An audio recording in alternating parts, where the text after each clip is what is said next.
जादुई नारियल का पेड़। ये कहानी बूढ़ी अम्मा की है जो इस झोपड़ी में अकेली रहा करती थी। कहने को तो उनका एक बेटा था, लेकिन वो अपनी पत्नी के साथ शहर में रहता था और कभी अपनी माँ से मिलने तक नहीं आता था और ना ही उन्हें कभी पैसे भेजता था। उसे तो शायद ये भी ना पता हो कि उसकी माँ जिंदा भी है या नहीं। बूढ़ी अम्मा उस झोपड़ी में बिल्कुल अकेले रहा करती थी। कई बार वहाँ कुछ जानवर जरूर आ जाते थे तो झोपड़ी के आगे लगे पेड़ की छाया में बैठ जाते थे और बूढ़ी अम्मा उन्हें पानी पिला दिया करती थी। बूढ़ी अम्मा के पास खाने के लिए कुछ नहीं था, कहीं ना कहीं से खाने का वो इंतजाम करती थी। क्या फायदा ऐसे बेटा पैदा करने का जो कभी अपनी माँ से मिलने नहीं आता। पता नहीं शहर में कौन सा काम करता है जो उसे अपनी बूढ़ी माँ की याद तक नहीं आती। आज पता नहीं कैसे दिन निकलेगा। ना ही मेरे पास खाने के लिए अनाज है और ना ही एक फूटी कौड़ी।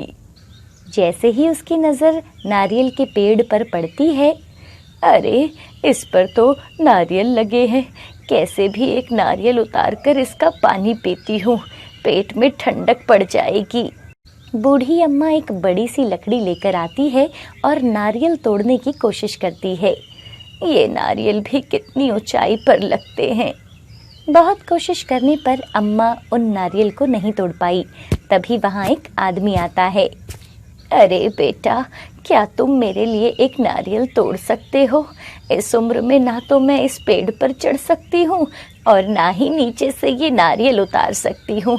अगर तुम चाहो तो तुम भी अपने लिए एक नारियल ले सकते हो। लड़के ने उस बूढ़ी अम्मा की बात मानी और उस नारियल के पेड़ से 2 नारियल उतार दिए। एक नारियल उसने बूढ़ी अम्मा को दिया और एक नारियल अपने लिए ले लिया। जब वो आदमी नारियल पीता है तो वो बहुत खुश हो जाता है। वाह, क्या स्वाद है! इतना मीठा पानी, मानो कोई अमृत हो। ये नारियल का पेड़ तो सबसे अलग है, इतना मीठा पानी है। इधर बूढ़ी अम्मा भी वो नारियल का पानी पीती है। पानी तो बहुत मीठा है, मैंने पहले इस पर ध्यान क्यों नहीं दिया। मुझे तो ये नारियल पानी बेचना चाहिए।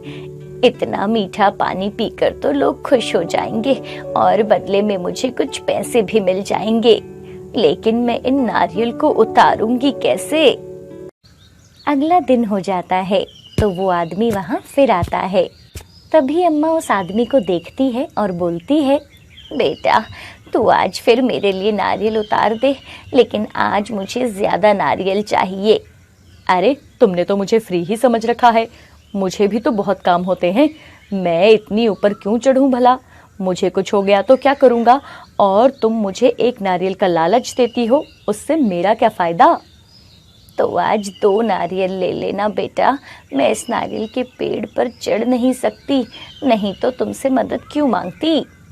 एक शर्त पर उतार सकता हूँ, जितने नारियल तुम लोगी उससे आधे हिस्से के नारियल मैं अपने लिए उतारूंगा। बूढ़ी अम्मा के पास उस आदमी की बात मानने के सिवाय कोई रास्ता नहीं था। ठीक है, तुम मेरे लिए 20 नारियल उतार दो। वो आदमी फटाफट से नारियल के पेड़ पर चढ़ता है और अपने लिए 10 नारियल और बूढ़ी अम्मा के लिए 20 नारियल तोड़ लेता है। उस दिन बूढ़ी अम्मा उसी पेड़ के नीचे बैठकर उन नारियल को बेचती है। तभी एक गाड़ी आती है। नारियल देखकर वो गाड़ी वहाँ रुकती है। आदमी गाड़ी से नीचे उतरता है। अम्मा जी, 2 नारियल दे दो। बूढ़ी अम्मा 2 नारियल दे देती है। वो पति पत्नी नारियल पानी पीते हैं। पानी तो बहुत मीठा है, बाकी नारियल से कुछ अलग है। सही कह रहे हो, ये नारियल पानी तो कुछ ज्यादा ही मीठा है।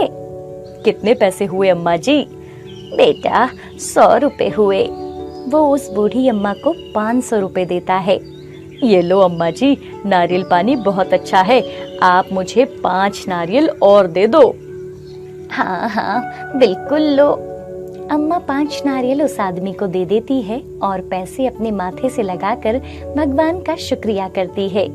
ऐसे ही कुछ घंटों में अम्मा के सारे नारियल बिक जाते हैं और उनके बदले अम्मा को अच्छे पैसे मिलते हैं। दूसरी तरफ जिसने अम्मा की नारियल तोड़ने में मदद की थी, वह अपने सारे नारियल बाजार में बेच आता है। आज तो बहुत अच्छे पैसे कमा लिए। क्यों ना मैं आज रात को ही उस नारियल के सारे नारियल तोड़ लूं, फिर उन्हें बाजार में लेकर जाकर बेच दूंगा। नहीं तो वो बूढ़ी औरत तो सारे नारियल मुझसे तुड़वाकर लोगों को बेच देगी। इससे मुझे क्या लाभ होगा? हाँ, यही करता हूँ। आज ही रात सारे नारियल तोड़ लूंगा। इधर बूढ़ी अम्मा आज बहुत खुश थी। आज उसके घर में पूरा खाना बना था।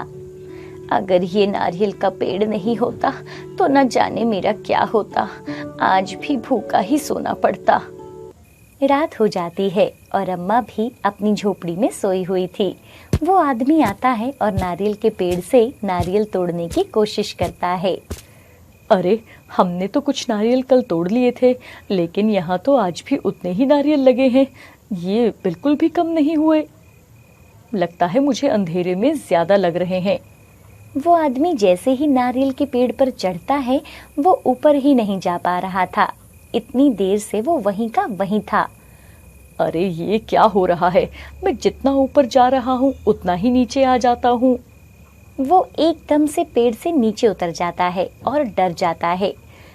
अब वह एक डंडे से नारियल तोड़ने की कोशिश करता है और बहुत सारे नारियल तोड़ लेता है। जल्दी से सब नारियलों को बोरी में भर लेता हूँ।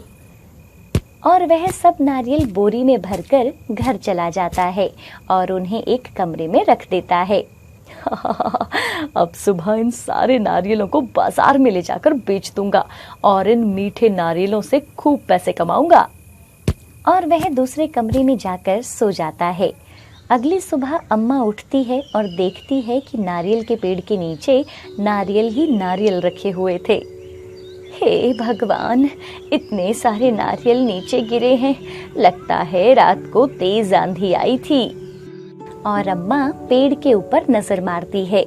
अभी भी पेड़ नारियलों से भरा पड़ा था और पेड़ के नीचे बहुत सारे नारियल पड़े थे। ये तो पेड़ किसी जादुई पेड़ की तरह लग रहा है। इतने सारे नारियल नीचे गिरे हैं और हमने तो कल भी नारियल तोड़े, और देखो अभी भी ये नारियलों से भरा पड़ा है। बूढ़ी अम्मा एक नारियल खुद पीती है और बाकी सब नारियल इकट्ठे करती है और सड़क के किनारे उन्हें फिर से बेचना शुरू कर देती है। दूसरी तरफ वो आदमी जब सोकर उठता है, वो बहुत खुशी से अपने कमरे में जाता है तो देखता है कि उसके कमरे में बहुत सारे सांप थे और नारियल की बोरी जो उसने वहां रखी थी वो भी खाली थी। इतने सांप देखकर वो वहां से भाग जाता है और उसी अम्मा के पास जा पहुंचता है जहां वो नारियल बेच रही थी।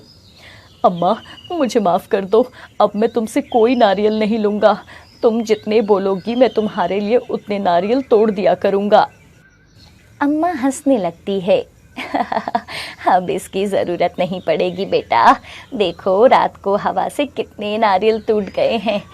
अब तो कुछ दिन इन्हें ही बेचूंगी। वो देखता है कि वहां नारियलों का ढेर लगा था। आदमी जब पेड़ के ऊपर देखता है तो वहां अब भी पूरा पेड़ नारियलों से भरा हुआ था। वो कुछ समझ नहीं पाता कि ये सब क्या हो रहा है। जो नारियल उसने तोड़कर अपने घर रखे थे, वहां उन नारियल की जगह सांप थे और वो सारे नारियल पेड़ के पास गिरे थे। वो अम्मा के आगे हाथ जोड़ता है और बिना कुछ बोले वहां से जाने लगता है। अच्छा सुन, ये ले, एक नारियल पानी पी ले तू भी। नहीं नहीं, मुझे नहीं चाहिए। वो वहां से बिना कुछ बोले हुए चला जाता है। अरे भाई, इसको क्या हो गया? कल तक तो मांग मांग कर ले रहा था। मैं इतने नहीं उतने नारियल लूंगा। लेकिन वो बूढ़ी अम्मा अब बहुत खुश थी क्योंकि वो नारियल का पेड़ उसके लिए पैसे कमाने का साधन बन गया था। अब अम्मा के पास पैसे भी थे जिससे वो जरूरतमंद लोगों की मदद भी किया करती थी। जादुई तरबूज की बेल। ये कहानी रामपुर नाम के गांव की है जहां बंसी अपनी पत्नी राधा और बेटी सुमन के साथ रहता है। वो बहुत गरीब होता है। सर छुपाने के लिए भी उसके पास घर नहीं होता। वो एक टूटी फूटी सी झोपड़ी में अपने परिवार के साथ रहता है।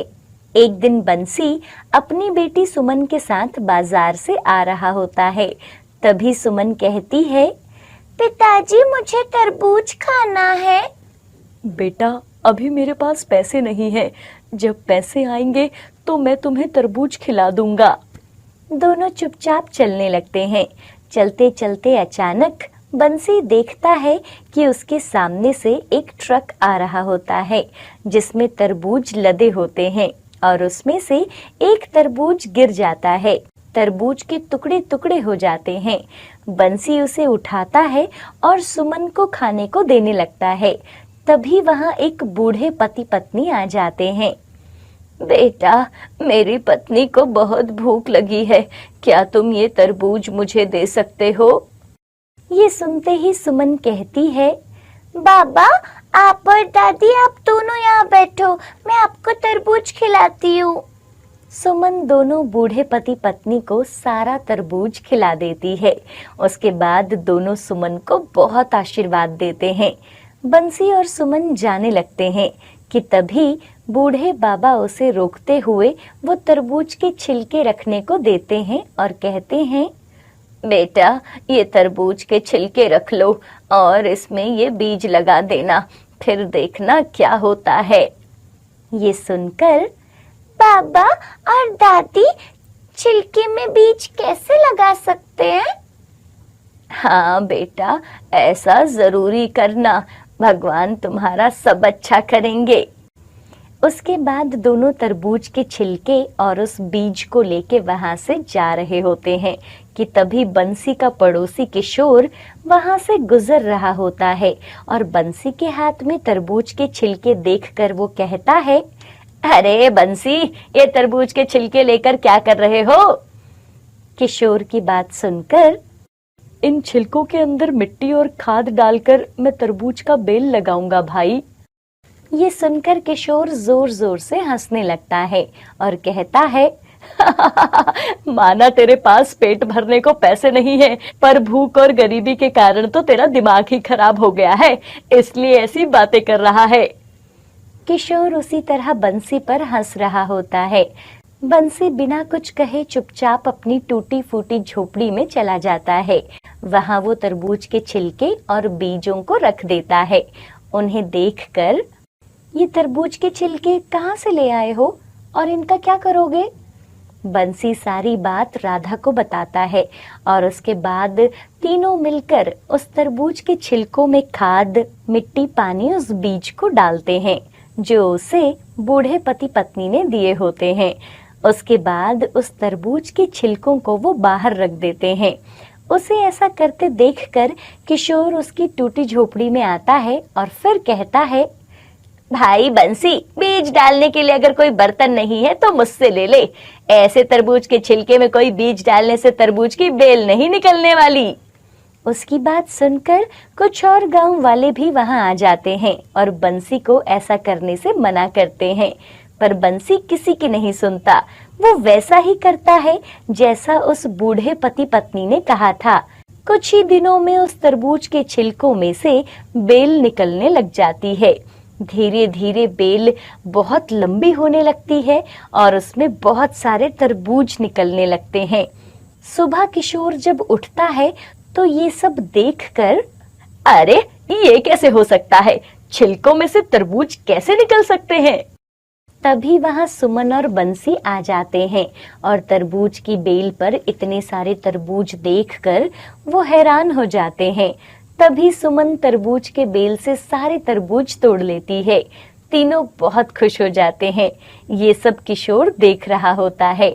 थोड़ी ही देर बाद सुमन फिर से तरबूज के बेल के पास आती है। वो देखती है कि फिर बेल के ऊपर तरबूज ही तरबूज होते हैं। ये सब देखकर वो हैरान हो जाती है। अरे, अभी तो मैंने सारे तरबूज तोड़े थे, तो फिर ये तरबूज फिर से कहां से आ गए? वो खुशी से चिल्लाते हुए अपने पिताजी को बुलाती है। उसकी आवाज सुनकर बंसी और राधा दोनों बाहर आते हैं और फिर से तरबूज की बेल पर इतने सारे तरबूज देखकर बहुत हैरान हो जाते हैं। तभी बंसी कहता है, ये कैसे हो सकता है, अभी तो हमने सारे तरबूज तोड़े थे। अपने पति की बात सुनकर, कहीं ये जादुई तरबूज की बेल तो नहीं है? माँ, तुम सच कह रही हो, ये छिलके और बीज ये सब हमें उन बूढ़े बाबा और दादी ने दिया था और कहा था भगवान तुम्हारा भला करेंगे। तीनों बहुत खुश हो जाते हैं और राधा कहती है, सच में अब हमारी गरीबी दूर हो जाएगी इस जादुई तरबूज की बेल से।